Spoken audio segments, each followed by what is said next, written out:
Chapter 3, Business Environment. Students, first of all, what do you mean by business environment?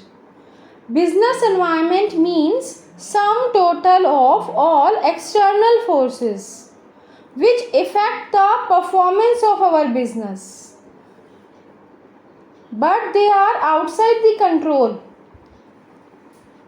वो business environment कहलाता है, वो सारी forces, वो सारे फैक्टर्स, वो सारे इंडिविजुअल्स, इंस्टीट्यूशंस जो हमारे बिजनेस की परफॉर्मेंस को इफ़ेक्ट करते हैं, बट वो हमारे कंट्रोल में नहीं है, हम उन्हें अपने अकॉर्डिंग चेंज नहीं कर सकते. That is our business environment. Business environment क्या है? Sum total of all individuals, institutions and other forces that are outside the control of a business enterprise but that may affect its performance. Individuals से यहाँ पे क्या मतलब है? जैसे हमारे कस्टमर्स हो गए, हमारे सप्लायर्स हो गए, हमारे कॉम्पिटिटर्स हो गए. इंस्टीट्यूशंस मतलब जैसे बैंकिंग इंस्टीट्यूशन है, ठीक है, जहाँ से हम बिज़नेस के लिए लोन वगैरह लेते हैं. तो ये सब गवर्नमेंट इंस्टीट्यूशंस हैं जहाँ से हमें लाइसेंस वगैरह मिलता है. तो ये सब क्या हैं? फैक्टर्स हैं जो हमारे बिजनेस की परफॉर्मेंस को किसी ना किसी तरह से इफ़ेक्ट करते हैं, आइदर पॉजिटिवली और नेगेटिवली. बट ये सभी फैक्टर्स हमारे कंट्रोल में नहीं हैं. They all are external, means जिन्हें हम अपने अकॉर्डिंग चेंज नहीं कर सकते. इंडिविजुअल्स में जैसे मैंने भी बताया, कस्टमर्स हैं, कॉम्पिटिटर्स हैं, तो हम उनको ये नहीं कह सकते कि आप ये वाला प्रोडक्ट खरीदिए, वो अपनी चॉइस से लेंगे. आप हमारी शॉप से ही लीजिए, नहीं, वो हमारे कॉम्पिटिटर्स से भी ले सकते हैं. हम अपने कॉम्पिटिटर्स को कहें कि आप हमारे मार्केट से चले जाइए, दूसरी मार्केट में अपनी शॉप खोल लीजिए, ऐसा नहीं हो सकता ना. वो सारे एक्सटर्नल फोर्सेस में आते हैं जो हमारे बिजनेस की परफॉर्मेंस को इफ़ेक्ट करते हैं. अब कस्टमर्स अगर हमारे यहाँ आएंगे, हमारे गुड्स परचेज़ करेंगे, तो हमारी सेल इंक्रीज़ होगी, हमारा प्रॉफिट इंक्रीज़ होगा, हमारा बिज़नेस अच्छा चलेगा. अगर मान लीजिए कॉम्पिटिटर्स हमारी मार्केट में कम होंगे तो हमारा फ़ायदा है उसमें, और ज़्यादा कंपटीशन होगा तो हमारा नुकसान भी है. तो ये सब फैक्टर्स हमारे बिज़नेस को इफ़ेक्ट कर रहे हैं, हमारे बिज़नेस की परफॉर्मेंस को इफ़ेक्ट कर रहे हैं, बट ये हमारे हाथ में नहीं है, हमारे कंट्रोल में नहीं है. ये सब मिलाकर क्या कहलाता है? हमारा बिजनेस एनवायरनमेंट. एनवायरनमेंट मीन्स होता है आसपास का एटमॉस्फेयर, आसपास का वातावरण. तो बिजनेस एनवायरनमेंट मीन्स जो बिजनेस के आसपास फैक्टर्स हैं, फोर्सेस हैं, इंडिविजुअल्स हैं, इंस्टीट्यूशंस हैं, वो सब मिला के हमारे क्या हो गया? Business environment. समझ में आया स्टूडेंट्स आप लोगों को? फीचर्स और characteristics of business environment. Business environment का सबसे पहला फीचर है टोटलिटी ऑफ एक्सटर्नल फोर्सेस. अभी हमने समझा एक्सटर्नल फोर्सेस मतलब जो हमारे कंट्रोल में नहीं हैं, आउटसाइडर्स हैं, बट हमारे बिजनेस की परफॉर्मेंस को इफ़ेक्ट कर रहे हैं. इन सबको इकट्ठा कर देना, टोटलिटी. तो ये सबसे पहला फीचर है हमारे बिजनेस एनवायरनमेंट का कि ये सब मिलकर हमारे बिजनेस को इफ़ेक्ट करते हैं, और केवल एक पर्टिकुलर बिजनेस को नहीं, हर एक के बिजनेस को इफ़ेक्ट करते हैं. तो इनका नेचर कैसा है? एग्रीगेटिव. एग्रीगेटिव का ऑपोजिट क्या होता है? स्पेसिफिक. स्पेसिफिक का मतलब होता है पर्टिकुलर. किसी एक पर्टिकुलर बिजनेस को इफ़ेक्ट नहीं कर रहे, कोई भी बिजनेस हो सभी को इफ़ेक्ट कर रहे हैं. जो जिस बिजनेस के कस्टमर्स हैं वो उसके बिजनेस को इफ़ेक्ट कर रहे हैं, आइदर पॉजिटिवली और नेगेटिवली. तो एग्रीगेटिव इन नेचर मतलब टोटलिटी, मतलब सब मिलाकर बिजनेस एनवायरनमेंट कहलाता है. जितनी भी एक्सटर्नल फोर्सेस है सबको इकट्ठा कर दिया, और हर एक बिजनेस को कोई ना कोई इफ़ेक्ट कर रहा है किसी ना किसी तरह से. तो इसीलिए सबसे पहला फीचर है बिजनेस एनवायरनमेंट का totality of external forces. Business environment is the sum total of all things external to business firms and as such is aggregative in nature. यहाँ पर एक्सटर्नल का मतलब क्या है? एक्सटर्नल का ऑपोजिट होता है इंटरनल. इंटरनल फोर्सेस कौन सी होती हैं? जैसे हमारे यहाँ वर्कर्स वर्क कर रहे हैं, हमारा स्टाफ, हमारे एम्प्लॉयज़, तो वो हमारे कंट्रोल में हैं. हम जिसको चाहे रखें, जिसको चाहे निकालें, है ना, जिसको चाहे प्रमोशन दें, डिमोशन दें, ट्रांसफ़र दें, they are in our control. वो भी हमारे बिजनेस की परफॉर्मेंस को इफेक्ट कर रहे हैं, पर वो इंटरनल फोर्सेस हैं। यहाँ उनकी बात नहीं हो रही है, यहाँ किसकी बात हो रही है? एक्सटर्नल फोर्सेस की। बिजनेस एनवायरनमेंट हमारा सम टोटल किसका है? एक्सटर्नल फोर्सेस का। मतलब जो आउटसाइड आवर कंट्रोल, जिनको हम कंट्रोल नहीं कर सकते, बट फिर भी वो हमारे बिजनेस पे कुछ ना कुछ इफेक्ट डाल रहे हैं। समझ में आया स्टूडेंट्स आपको ये वाला point? Now second feature, specific and general forces. अब ये जो एक्सटर्नल फोर्सेस हैं, इनमें कुछ स्पेसिफिक होती हैं और कुछ जनरल होती हैं।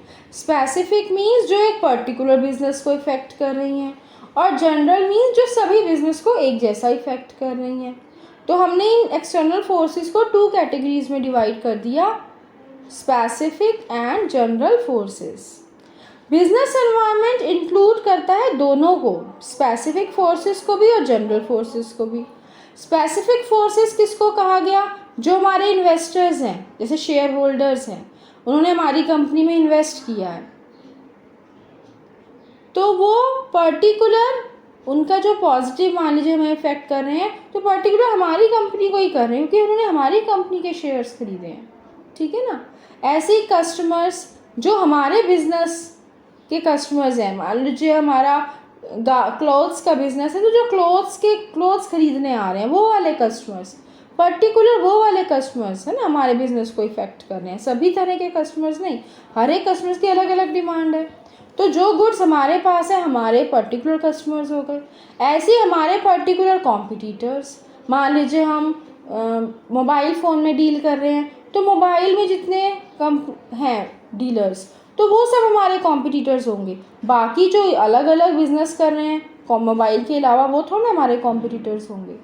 तो हमारे पर्टिकुलर कस्टमर्स, हमारे पर्टिकुलर कॉम्पिटिटर्स, हमारे इन्वेस्टर्स, तो ये स्पेसिफिक फोर्सेस में आ गए। हमारे सप्लायर्स जिनसे हम सामान खरीद रहे हैं, है ना, वो हमें पॉजिटिवली या नेगेटिवली इफेक्ट कर रहे हैं। तो ये सभी इंडिविजुअल एंटरप्राइजेस डायरेक्टली और इमीडिएटली एक पर्टिकुलर बिजनेस को इफेक्ट करती हैं डे टू डे वर्किंग में, तो इसीलिए इन्हें हमने स्पेसिफिक फोर्सेस कह दिया।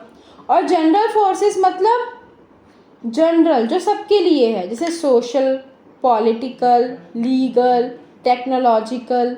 अब ये सब चीज़ें किस में आ गई? जनरल फोर्सेस में। सोशल का मतलब यहाँ सोसाइटी से हो गया, जैसे हम जिस सोसाइटी में रहते हैं, वहाँ के कस्टम्स, वहाँ के ट्रेडिशंस, है ना, आजकल ये ट्रेंड चल रहा है, तो ये सब चीज़ें जनरल फोर्सेस में आ गई। ऐसे ही पॉलिटिकल मतलब हमारे यहाँ सेंट्रल गवर्नमेंट किसकी है, स्टेट गवर्नमेंट किसकी है, फिर वो क्या नई पॉलिसीज़, क्या नए रूल्स लेके आ रहे हैं, वो सभी बिज़नेस को एक जैसा इफ़ेक्ट कर रहे हैं। लीगल मतलब जो लॉ बनी हुई हैं, रूल्स रेगुलेशंस गवर्नमेंट ने बनाए हुए हैं, जैसे सुप्रीम कोर्ट के ऑर्डर्स आते हैं, है ना। या फिर टेक्नोलॉजिकल कंडीशंस, जैसे आजकल सब कुछ ऑनलाइन होने लग गया है, पेमेंट आप ऑनलाइन कर सकते हैं, आप कुछ बुकिंग वगैरह करनी है ऑनलाइन कर सकते हैं, तो ये सब टेक्नोलॉजिकल है। तो ये सब मिलाकर जनरल फोर्सेस कहलाती हैं, जो सभी बिजनेस को एक जैसा इफ़ेक्ट करती हैं। Have impact on all business enterprises and दस में affect an individual form only indirectly. अगर हम इनका प्रभाव एक पर्टिकुलर फॉर्म पे देखें तो इनडायरेक्टली है, डायरेक्टली नहीं है। ठीक है ना, और है सभी के साथ। Now third feature is inter relatedness. Students, inter related का मतलब क्या होता है?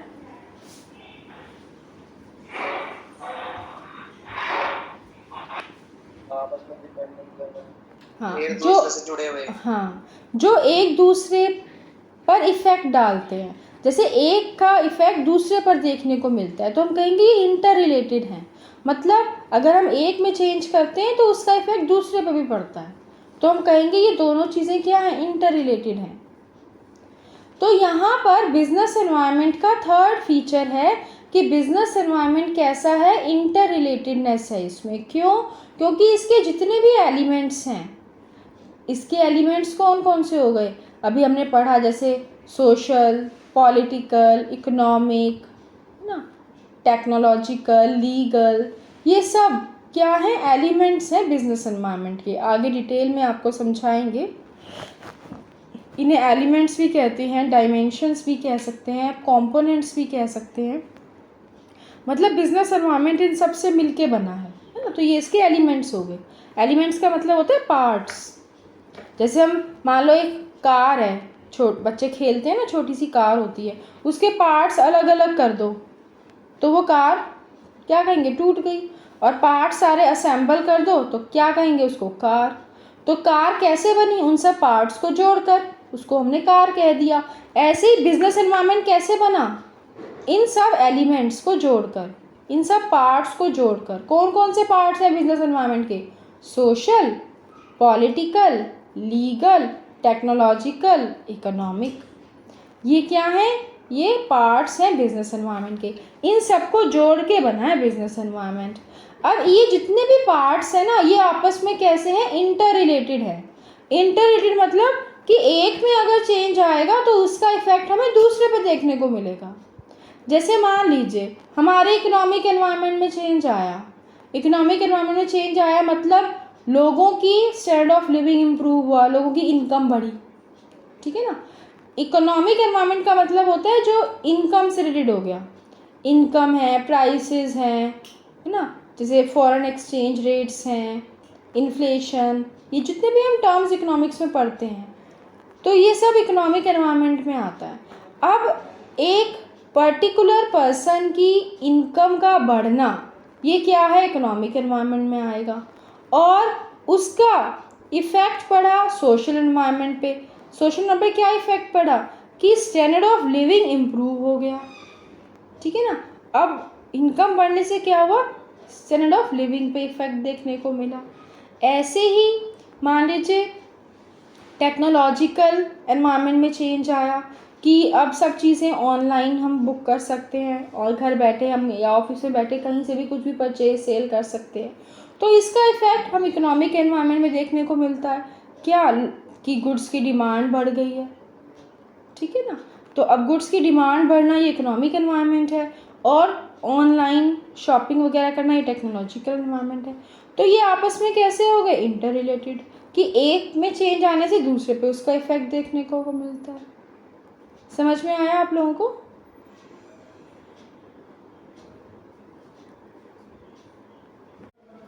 Now fourth feature of business environment is dynamic nature. Dynamic का मतलब होता है जिसमें चेंज आता है, ठीक है ना। तो बिजनेस एनवायरनमेंट भी कैसा है, डायनामिक है। मतलब बिजनेस एनवायरनमेंट भी आप देखो चेंज होता रहता है। जैसे जैसे आप देखो टेक्नोलॉजी इम्प्रूवमेंट हो रही है, या कस्टमर की जो टेस्ट प्रेफरेंस है उनमें चेंज आ रहा है, या मार्केट में नए कॉम्पिटिटर्स आ गए हैं।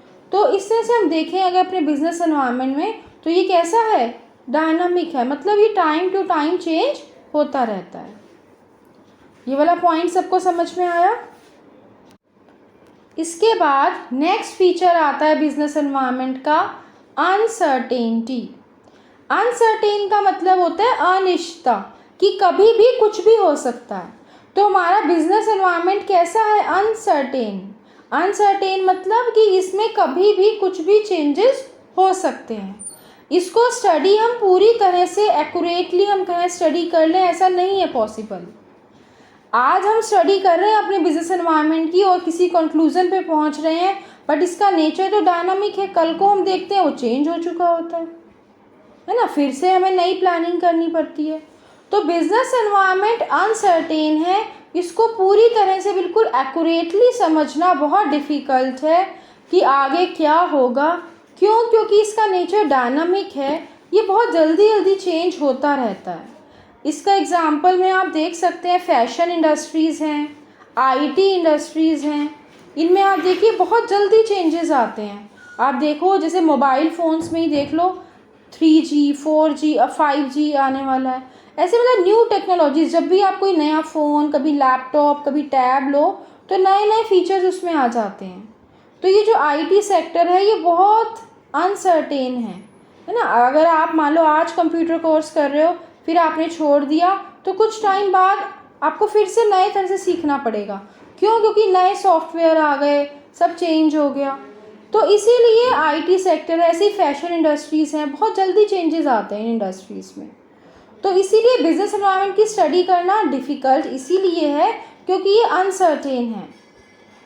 आज हम सोच रहे हैं ऐसा कर लेंगे अपने एनवायरनमेंट की स्टडी करके, पर कल हम देखते हैं चेंज हुआ होता है।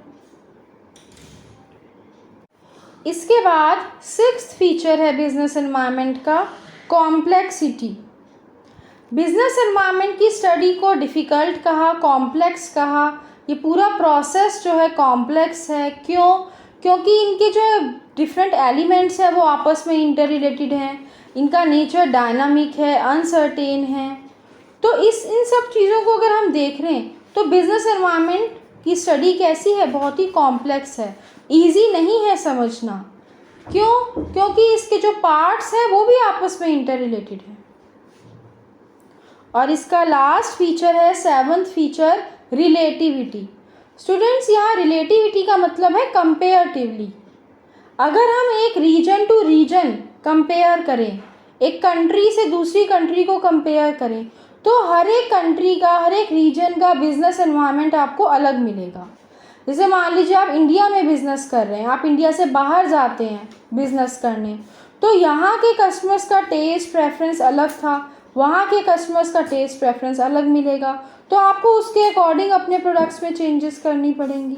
जितनी सेल प्रॉफिट आप यहाँ कमा रहे थे, जरूरी नहीं है दूसरी कंट्री में भी उतनी ही आपके प्रोडक्ट्स बिकें, ठीक है ना। ऐसे ही हम रीजन टू रीजन देखते हैं। अगर आप इंडिया में ही देखिए, नॉर्दर्न रीजन में, तो यहाँ पर लोगों का डिमांड अलग है, टेस्ट अलग है, प्रेफरेंस अलग है। अगर आप वही साउथ में चले जाइए तो वो अलग होगा, ठीक है ना। जैसे आप देखिए कि अगर हम इंडिया में देखें तो साड़ी की डिमांड ज़्यादा है। अगर आप वही फ्रांस में चले जाइए, जर्मनी में चले जाइए अपनी साड़ी सेल करने, तो वहाँ कोई ख़रीदेगा ही नहीं, वहाँ कोई पहनता ही नहीं है साड़ी। तो business environment country to country differ है, रीजन टू रीजन डिफ़र है। जिनका सब्सक्राइब बटन रेड कलर का है वो चैनल को सब्सक्राइब करने के लिए उस पर क्लिक करें और बेल आइकन भी प्रेस करें।